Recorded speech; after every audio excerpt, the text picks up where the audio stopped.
He sat in the back of his mother's car that Friday evening watching trees blur past the window. His mother, Sarah, drove carefully down the mountain road toward their cabin. She was happy, could tell because she sang along to the radio. She always sang when she was happy, even though she could not carry a tune. Had learned to love her bad singing because it meant everything was fine. The cabin sat alone in the forest, 3 miles from the nearest neighbor. Sarah parked the car and opened the trunk to grab their camping bags, jumped out and ran toward the front door, already thinking about the hot chocolate she always made on their first night away. These trips were their time, just mother and son. No work calls for her, no school stress for him, just peace and quiet and the sound of the forest. They settled in quickly. Sarah made the hot chocolate. They played board games until dark. Then they went outside to watch the stars. The sky above the mountain was clear and full of light.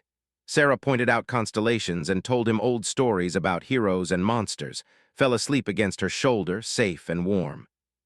He woke up alone. The cabin was empty. No sound of his mother moving around, no smell of breakfast cooking. Got out of bed and walked through the small cabin calling for her. His voice echoed off the walls. He checked outside. The car was still there. Her shoes were by the door, but Sarah was gone. Felt something cold drop into his stomach. He was not afraid yet, but he was confused. His mother did not leave him alone. She had never left him alone. He walked down to the small pond near the cabin, thinking maybe she had gone for an early swim. The water was still and empty. He called her name. The forest threw his voice back at him. Nothing answered but the sound of birds. That was when saw the light. It came from above the trees, a glow that turned everything silver. Looked up and stopped breathing. A shape moved through the sky, something that was not a plane and not a helicopter. It was huge and silent and wrong. The light grew brighter until it hurt to look at. Ran back to the cabin and locked all the doors. He hid in the closet in his mother's room, pulling her jacket around himself. It smelled like her. He stayed there for hours, listening to sounds he did not understand. Humming sounds, clicking sounds, strange noises that seemed to come from the air itself. Then there was silence. When he finally crawled out of the closet, the morning light was coming through the windows. Went outside. The car was gone. The cabin was gone. He was standing in a room made of smooth metal. The walls had no corners. The light came from nowhere and everywhere. Understood only one thing. Something very bad had happened, and his mother was not here to protect him.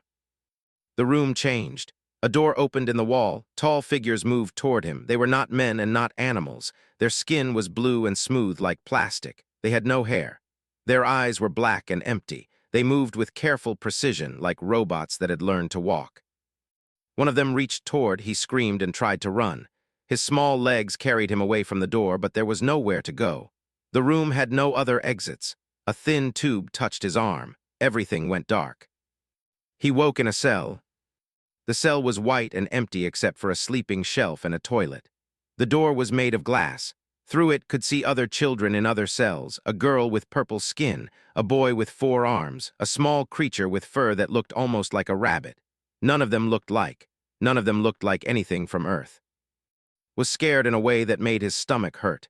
He pressed his face against the glass door and called out. Most of the children did not respond. A few looked at him with what might have been fear or might have been pity. It was hard to tell. An older boy with gray skin and red eyes looked at him from across the corridor. The boy had scars on his face. He put one finger to his lips. Be quiet, the gesture meant. Not a word of comfort, but a warning. Understood. Noise brought attention. Attention brought pain. A woman appeared at the glass door. She was not tall like the blue ones. She was built more like a human, but wrong in every way. Her skin was white and covered with red lines. Her eyes had no pupils. She was writing on a tablet made of light. She opened the door and pointed at. A thin tube extended from somewhere and felt a sharp pain in his arm. His vision swam. He tried to stay awake, but his eyes would not stay open. He dreamed of his mother. In the dream, she was calling his name. She was looking for him everywhere, but she could not find him because he was too far away. In the dream, he called back as loud as he could, but she could never hear him. When he woke again, he was in a large room with 30 other children. They ranged from very small to almost adult. Some had human shapes, some did not. All of them looked broken in ways that had nothing to do with physical damage. They looked broken in their eyes. A voice filled the room. It came from speakers in the walls. It spoke in basic English, the trade language that the galaxy used. All children could understand it. The voice belonged to the... A blue figure entered the room. This one was taller than the others and wore a marking on its chest that made the other act with respect. "Welcome," the tall one said. "You have been selected for the program. You are the most genetically promising specimens from your respective worlds. You will be shaped. You will be trained. You will become what your kind can never achieve through natural development. You will become useful. You will become strong." The figure pointed at different children as it spoke. "They will become swift. They will become powerful. And the human," the figure's black eyes turned to, "will become necessary." Did not understand what that meant. He only knew that something inside the tall blue creature's voice meant that his old life was finished. The camping trips with his mother were over. The hot chocolate and the singing and the safety were gone. He was somewhere else now, in a place where being chosen meant something terrible. The figure left the room. In the silence that followed, did something that surprised even himself. He looked at the S and the other children were taken from their cells to a large chamber. The floor was soft and gave way under their feet. The walls were covered in screens showing information could not read. Scientists stood behind protective glass, watching everything. The tall that had seen on the first day stood at the front. His name was difficult to pronounce. The other children called him the director. "We will test your limits," the director said. "We will push you to your breaking point. Those who survive will be shaped into instruments of perfection." The first test was simple. The children had to run for a long distance. The floor would move faster and faster. When a child could no longer keep up, they fell. When they fell, the test ended. The boy named fell first. His species was fragile. His bones were hollow. His heart beat too fast. When he dropped, the scientists removed him from the chamber, did not know if was alive or dead.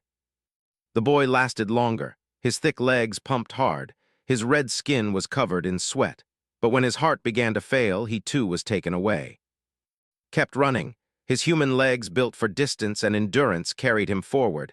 His lungs burned. His muscles screamed. But he did not fall. He ran until the floor stopped moving, and then he stood there, breathing hard, alone.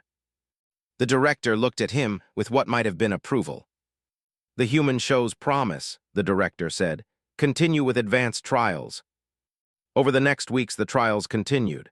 They tested speed, strength, pain tolerance, and problem-solving, passed most tests. He sometimes failed. When he failed, they increased the difficulty. They seemed to believe that failure was just an opportunity to calibrate. But something was happening that they did not understand.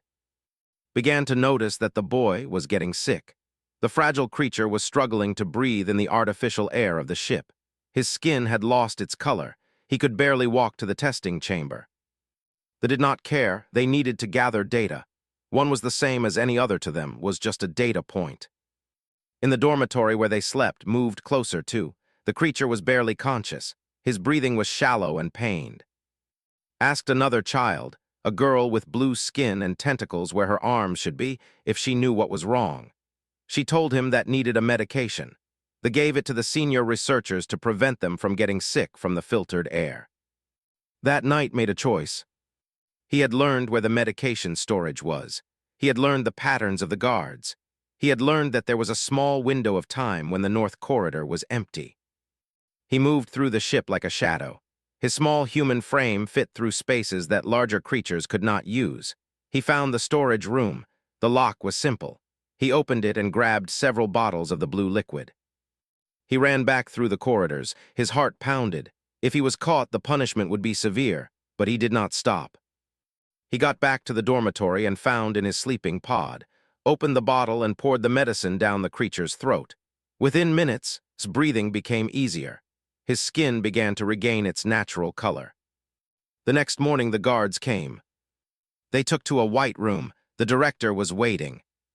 "You stole from medical storage," the director said. "You violated protocol. You interfered with the program." They put him in a chamber where the gravity was increased 3 times normal. For hours, felt like he weighed 300 pounds. His bones hurt. His muscles burned. His joints felt like they would break. They took him out just before he lost consciousness. "Why did you do this?" the director asked. Could barely speak. His voice was broken and weak.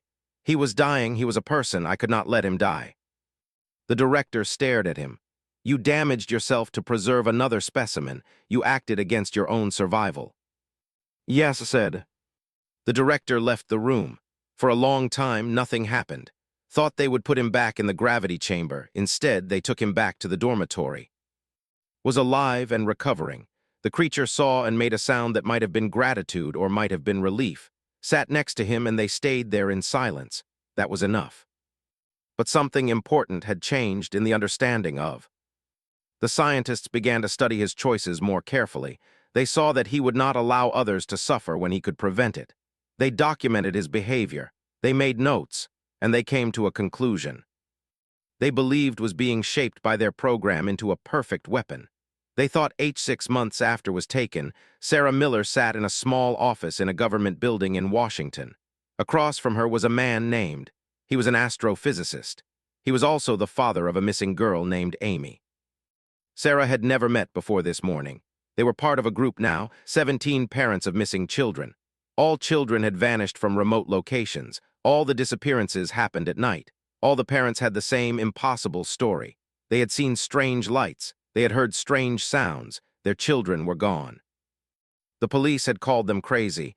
The media had called them delusional, but had believed them. He had run calculations. He had looked at satellite data, and he had found something that should not exist. The signals are real, said. He pointed to graphs on his computer screen. Something large has been moving through near-Earth space, multiple entries and exits, always in areas where children went missing. Sarah felt cold. Her theory was not just a desperate mother's nightmare. It was real. Continued, I contacted the Deep Space Monitoring Station near Jupiter. They picked up the same signals. Something is out there. Something is taking children. Over the next weeks, the group of parents released their findings to the world. Some people laughed. Some people got angry, but enough people listened. Enough people cared. Governments began to investigate. News organizations sent crews. The story of the missing children reached places it had never reached before. And slowly, the governments of Earth decided something had to be done. Meanwhile, on the ship, the director made his report to the High Council. The council was old and powerful. They had ruled the galaxy for thousands of years. They believed their way was the only correct way. They believed in controlled evolution. They believed in perfection through selection. The human specimen shows remarkable progress, the director said. The council watched through screens as images of appeared before them. Images of him running through trials. Images of him protecting other children. Images of him refusing to break no matter what they did to him. His genetic potential exceeds our projections by 40%, the director continued. We believe we have discovered a new pathway toward creating the ultimate soldier. His resilience is beyond theory. His refusal to submit is exactly what we need to weaponize.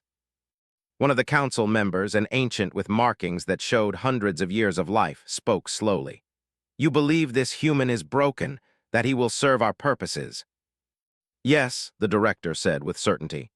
We have studied his every action. He will do whatever we ask because he has been conditioned to believe it is necessary.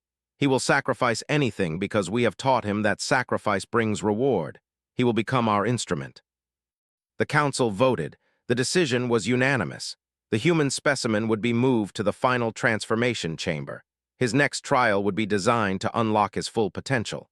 He would become the weapon they needed. But on the lower levels of the ship, in the dormitory where the children slept, had discovered something that changed everything. He had been helping a new group of children get settled. These were fresh arrivals from a world called Seven. Among them were very young ones, children who were barely walking, children who were not even able to understand what was happening to them. Felt something break inside his chest when he saw them. They were so small, so helpless, so much like his own memories of being taken. That night he sat with, though was stronger now. The friendship between them had grown into something real. They are going to use the small ones, said quietly.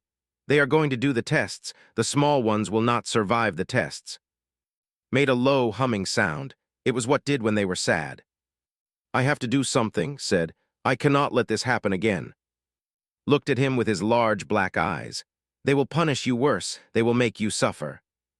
I know, said, but if I do nothing, those children will suffer worse. That is not acceptable. Did not argue, he understood humans now. He understood that they did not calculate the cost of helping others. They just helped. Over the next days began a plan. He studied the ship systems. He learned how the ventilation worked. He learned where the power flows were strongest. He learned the guard rotations and the blind spots in the surveillance. He also gathered others, older children who understood that something was wrong, children who had lost hope but could maybe find it again in action. He did not ask them to help. He simply told them what he was going to do and asked who would stand with him. More came than he expected. There was Vex, with massive arms and a quiet rage. There was Luna, a girl with telepathic abilities from the telepathic species called the... There was another human boy who had been captured from a different world. There was who would help in any way he could even though he was still weak.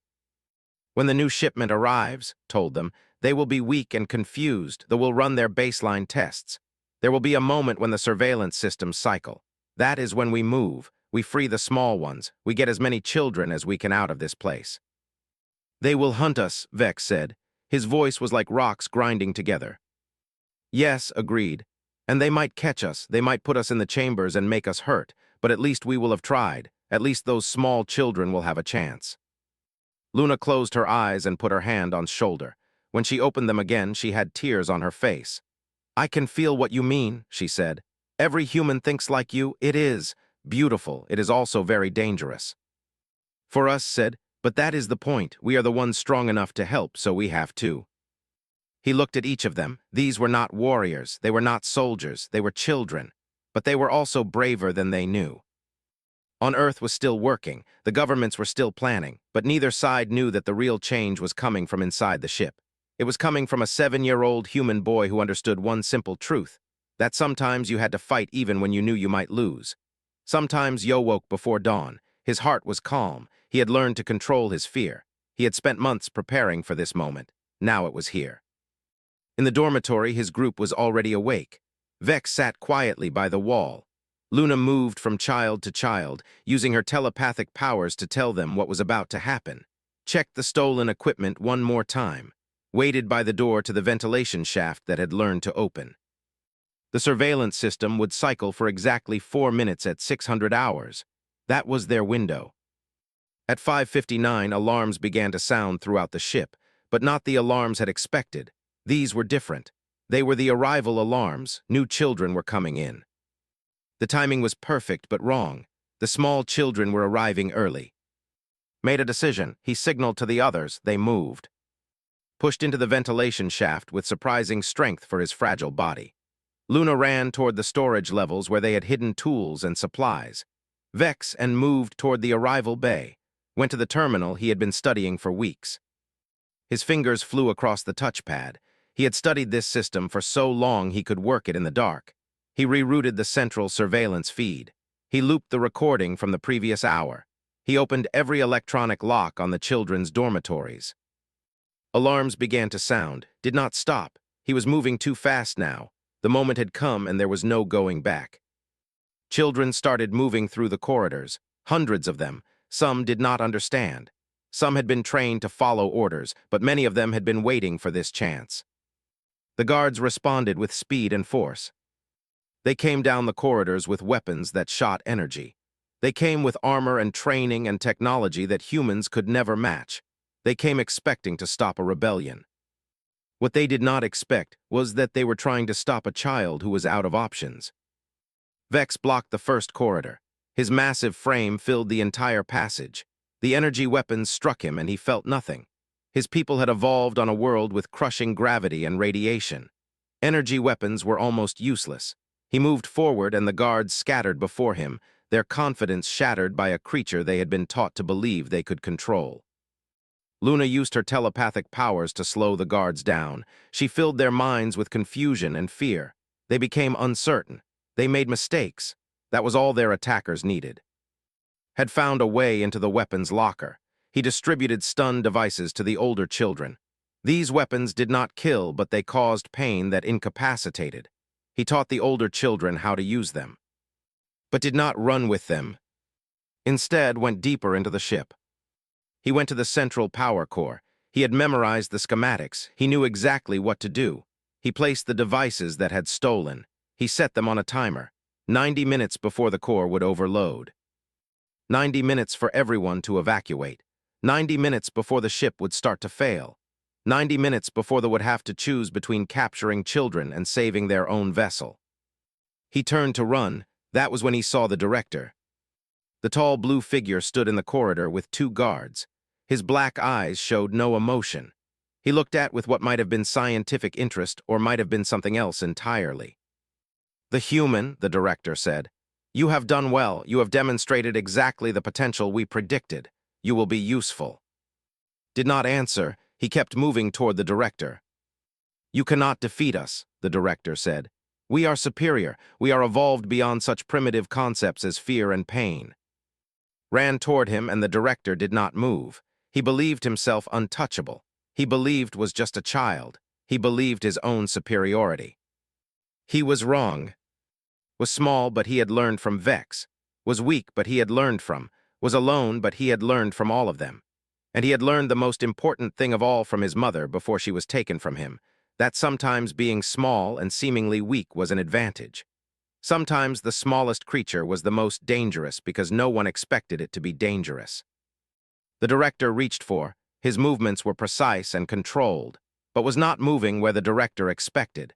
Had been running through corridors designed for larger creatures for 6 months. He had learned to use the spaces between things. He threw his weight against the director's knee and twisted. The blue figure fell. The guards moved to shoot, but Vex was there. The massive had not gone far. He came down the corridor, and in his hands was a metal pipe. He was not sophisticated. He was not gentle.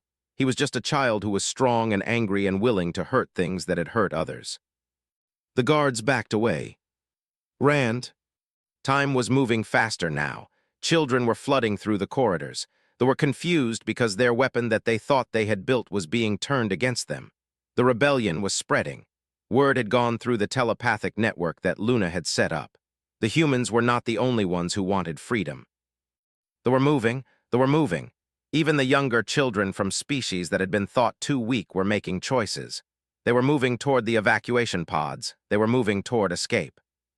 The director got to his feet. Blood was running down his smooth blue face. He touched it with wonder. It was the first time anyone had ever made him bleed. "What are you?" he asked. Did not answer because he was running. Behind him, the ship was beginning to fail. Power was cutting out. Lights were flickering. The systems that held 3,000 children in place were shutting down. That was when fleet arrived. Military ships had been sent from Earth. They had been launched weeks ago while the governments negotiated with each other. They came with weapons, and they came with soldiers, and they came with purpose.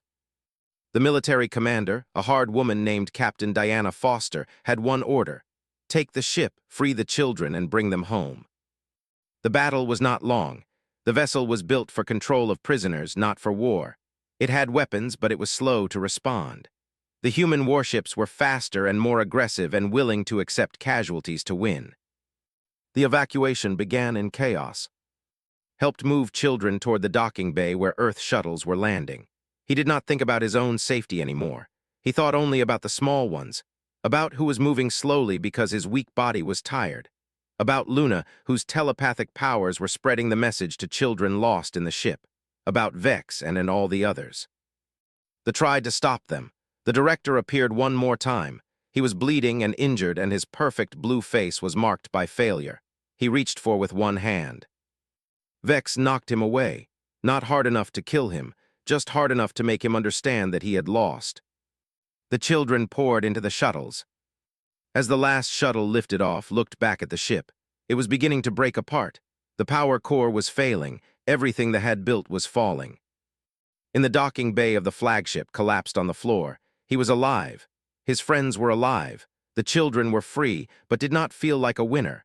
He felt like a child who had seen too much and been forced to hurt too much and would never be the same. A soldier approached him, an older human man with a kind face. "Your name is Miller?" the soldier asked. Nodded. "Your mother is waiting," the soldier said. "We have been looking for you for 6 months." Looked up. For the first time in 6 months, he allowed himself to hope. The High Council watched the destruction of their ship from the safety of their fortress world. The director was in custody. his mind broken by the realization that he had misunderstood. The experiment had failed. Sarah Miller saw her son emerge from the shuttle and she ran to him. She did not care about the soldiers around her or the chaos of the docking bay. She did not care about anything except that was there and he was alive. She held him and she cried and she did not let go, was stiff at first. 6 months of training had taught him to be hard. But then he felt his mother's arms around him and something inside him broke open. He was 7 years old. He was supposed to be safe. He was supposed to be with his mother. He cried too. Later in the medical bay of the flagship, the doctors checked over. They found nothing physically broken. His body was small and thin but undamaged. His mind was another matter. The psychologists could see the damage in his eyes. They could see what he had seen and what he had been forced to do. But they also saw something else. They saw a child who had survived. They saw a child who had not broken. They saw a child who had learned something that most people never learned in their entire lives. Was in the medical bay too. His daughter Amy was in another section, being looked after by doctors. He came to see, he brought news. "You are going to be famous," said. "The story of what happened is spreading across the entire world. Everyone knows that humans came together and rescued the children. Everyone knows that you were part of that." Did not want to be famous, he wanted to forget, but he knew that forgetting was not possible. "There is something else," continued. "The military is releasing information about what they were doing. Other governments are doing the same. The entire galaxy is learning that there was a civilization capturing children, a civilization trying to experiment on them, a civilization that thought they were superior." He paused. "They are finished. No one will trade with them anymore. No one will respect them. They are alone now." Did not feel happy about that. He felt something, but it was not happiness. Over the next days, the other children were returned to their homes. Vex was taken to his family on the... Luna was reunited with her people. Each child that could be returned was returned. Some had no family anymore. Some had been orphans when they were taken. For those children, governments created new programs. The humans opened their homes. They opened their hearts. They decided that if an alien child had survived then that child deserved to live in safety. The day before they left the flagship to return to Earth, found in the medical bay, there was recovering. His kind healed slowly, but he was getting stronger. "You saved my life," said. His voice was like wind moving through trees. "When I was sick, when I was weak, you risked everything to help me." Did not know what to say. "I have been thinking," continued. "Your kind is strange. You do not care if you are weak if someone else needs you. You do not care if you will be punished if you can prevent suffering. You do not understand fear the way other species understand it." "I was afraid," said. "Yes," said, "but you did the thing anyway. That is what they will never understand. They are not afraid of your strength. They will learn to fear that you are willing to lose everything for creatures who are not even your own kind." Thought about that, it made sense. A week later, Miller walked out of the military transport that had brought him back to Earth. His mother was waiting on the other side of the gate. They held each other again. In the news organizations across the world, the story was spreading. Images of the ship burning. Images of the children being rescued. Images of a human boy named Miller who had organized a rebellion of children against an alien civilization. The story was being told and retold. It was becoming legend. But more importantly than that, it was changing how humans understood themselves and how other species understood humans. The High Council sat in emergency session. They had lost the ship. They had lost their research. They had lost the director. But more than that, they had lost their certainty. One of them spoke, the ancient one who had questioned the director months ago. "We have studied the files from the rescue. We have analyzed the data. The human child did not fight with superior technology or superior strategy. He fought with something we have never encountered before. He fought because other creatures depended on him. He was willing to accept complete defeat if it meant others would be safe." Another council member spoke. "We were wrong about control. We believed that beings could be shaped and refined and perfected through careful selection. We did not understand that the human's greatest strength is their refusal to be shaped. They are too unpredictable, too willing to sacrifice, too dangerous." The Ancient One nodded slowly. "We must change our policy. All contact with humans is forbidden. All acquisition of human specimens is ended. All research into human genetics is ceased. We have encountered something that cannot be controlled. We have encountered something that should not be underestimated. The vote was unanimous. The word spread through the galaxy. The species that had traded with hundreds of civilizations had closed their borders to all human contact. The reason was whispered and passed along. They were afraid of humans. Other species began to take note. They began to wonder what humans were capable of. They began to understand that the small animals from a backwater world called Earth might not be as insignificant as they had believed. Now working with governments on the scientific side of the rescue effort helped develop new technology. Human technology mixed with some of the alien tech they had captured. It was enough to make the human military forces serious players on the galactic stage. But more important than weapons was the reputation. The story of Miller was taught in schools across the galaxy, not as propaganda, but as a warning, as a lesson in what happens when you underestimate the weak, as a lesson in the power of humans to care for others, as a lesson in why honey badgers fear nothing. Because a honey badger is small, it is not the strongest, it is not the fastest, but a honey badger will attack creatures 10 times its size if those creatures threaten the things the honey badger cares about. A honey badger does not run away. A honey badger does not give up. A honey badger will fight to the end knowing it might lose but fighting anyway. And humans, the galaxy learned, were like honey badgers. Miller went back to school. He had to catch up on his education. He had to learn things that 7-year-olds were supposed to learn. He had to learn to be a child again. But he was changed. He had seen too much. He had done too much. He would never be innocent again. And yet in small ways he found happiness. He and his mother made new routines. They went camping again, but always during the day and always close to home.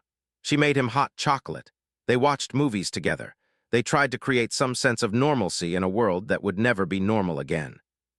One day, his mother asked him if he regretted what he had done, if he wished he had just survived quietly without trying to save the other children. Thought about it carefully. Then he said, "No, I would do it again, even if I knew I would get hurt, even if I knew I might lose, I would do it again because those children could not do it themselves. Because they were too small, because they were alone, I could not let that happen." Sarah held her son and cried, not with sadness, but with the complex feeling of a mother who had lost her child and gotten him back, but not the same. A mother who had to watch her son grow up too fast, but who could not change what had happened. "I love you," she said. "I love you too," replied. Across the galaxy, the news of Miller spread. The human child who had no weapons and no superpowers and no special abilities, except the willingness to risk everything for others. The human child who had defeated an alien civilization, not with strength but with heart. They never tried to contact humans again, neither did several other aggressive species, because they understood now. They understood that there was something dangerous about humans that could not be calculated or planned for. They understood that you could not predict what a human would do when backed into a corner protecting something weaker than itself. That was why humans were feared across the galaxy, not because they were strong, not because they were advanced, but because they were willing to face anything, risk anything, lose anything for those they loved. And that was why honey badgers fear nothing.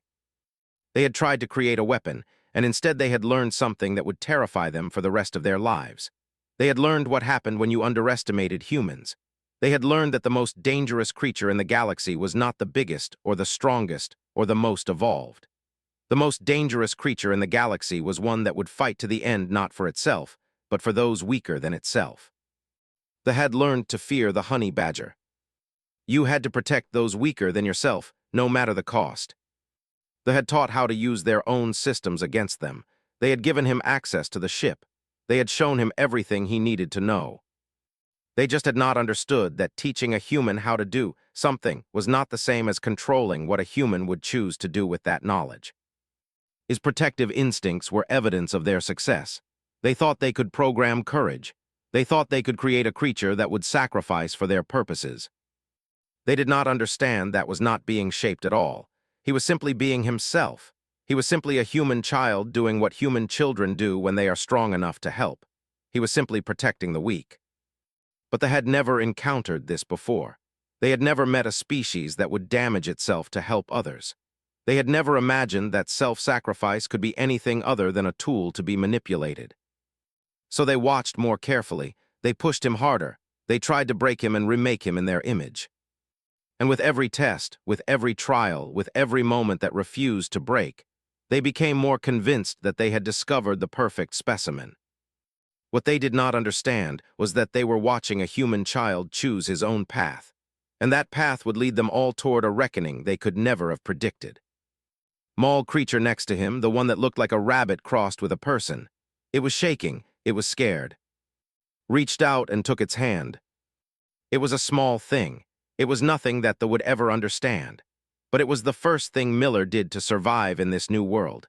He protected someone weaker than himself, not because he was programmed to do it, but because that was who he was. And that small act of kindness would change the fate of 3,000 children and alter the course of galactic history.